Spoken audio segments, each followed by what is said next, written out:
అని ఓ పుంకాలుగా వాళ్ళు వీళ్ళు స్టేట్మెంట్ ఇచ్చి అవి చూపించి అసలు చిలకూరుపేటలో ప్రజాగళం అట్టర్ ఫ్లాప్ అయిందనేటువంటి విషయం ప్రజలు అనుకుంటుంటే దాన్ని దోవ మరలించాలనేటువంటి ప్రయత్నం చేయటం చాలా దురదృష్టకరమైనటువంటి అంశంగా నేను ఈ సందర్భంగా చెప్పదలుచుకున్నాను. రాబోయే రోజుల్లో కోర్స్ త్వరలోనే ఎన్నికలు జరగబోతున్నాయి, కోడ్ కూడా స్టార్ట్ అయింది. కాబట్టి రాబోయే కాలంలో జరిగేటటువంటి ఎన్నికల్లో వైఎస్ఆర్ కాంగ్రెస్ పార్టీ అఖండమైన 175 సీట్లు గెలుచుకొని ముందుకు వెళ్తుందని ఈ సందర్భంగా నేను చెప్పదలుచుకున్నాను.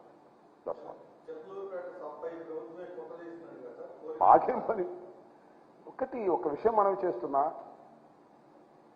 ప్రతిపక్షాలు నిర్వహిస్తున్నటువంటి సభలపైన కుట్రలు చేయవలసిన అవసరం జగన్మోహన్ రెడ్డి గారికి లేదని మనం చేస్తున్నాం.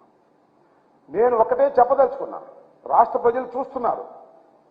4 సిద్ధం సభలను నిర్వహించాం. ఎంత అద్భుతంగా నిర్వహించాము, ఎంత అద్భుతంగా ప్రజలు వచ్చారు, ఎంత అద్భుతంగా ప్రజలు దాన్ని రిసీవ్ చేసుకున్నారో మీ టీవీలోనే చూడమని మనం చేస్తున్నాం. మీకున్నటువంటి టీవీలోనే చూడమని మనం చేస్తున్నాం.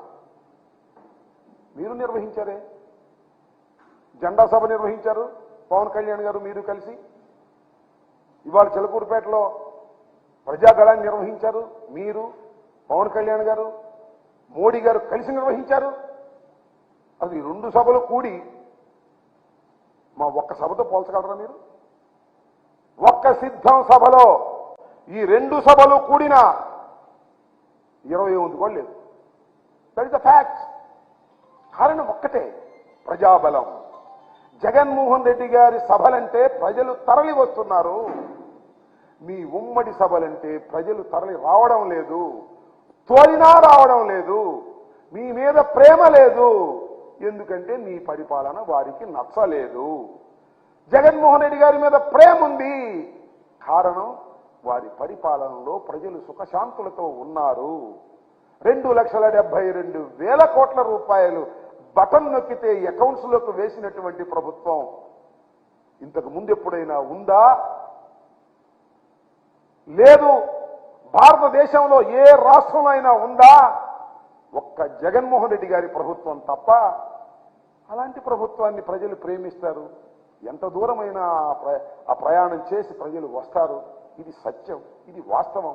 ఈ వాస్తవాన్ని గమనించక ఏదో ఆర్టిఫిషియల్ ఇంటెలిజెన్స్ ఏనో, లేకపోతే మీరే వార్తలు రాంచుకుని ఈనాడులోను ఆంధ్రజ్యోతిలోను ఈ పచ్చ మీడియా వార్తలు రాంచుకుని అవి చూసి నిజమని భవించి మీరు పప్పులో కాలేసుకుంటున్నారు ఆయన. ఇది గమనించాలని కూడా ఈ సందర్భంగా నేను చెప్పదలుచుకున్నాను. ఎస్, అదేగా నేను చెప్పదలుచుకుంది. సభ మొత్తం నిర్వహించింది మీరు. ఎలక్షన్ కోడ్ ఉంది, మైకులు కూడా ప్రభుత్వం అరేంజ్ చేయాలా?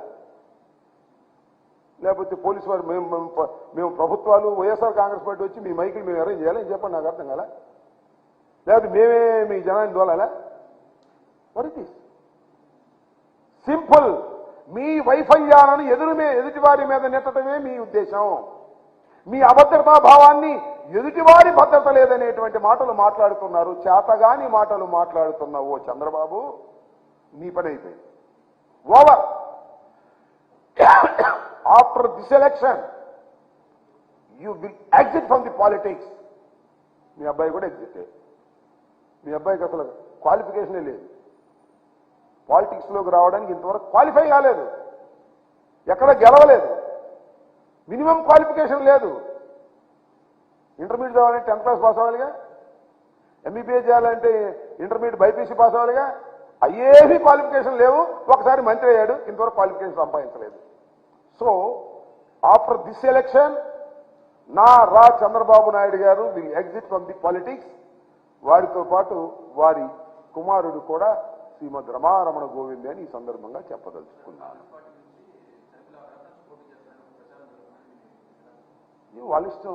కాంగ్రెస్ పార్టీ నుంచి షర్మిలమ్మ గారు కడప నుంచి పోటీ చేయొచ్చు, భారతదేశంలో ఎక్కడి నుంచైనా పోటీ చేయొచ్చు. That is left the Congress party. చాలా చిత్రమైన కామెంట్ చేశారు ప్రధానమంత్రి గారు, కాంగ్రెస్ పార్టీ మేము ఒకటేదని.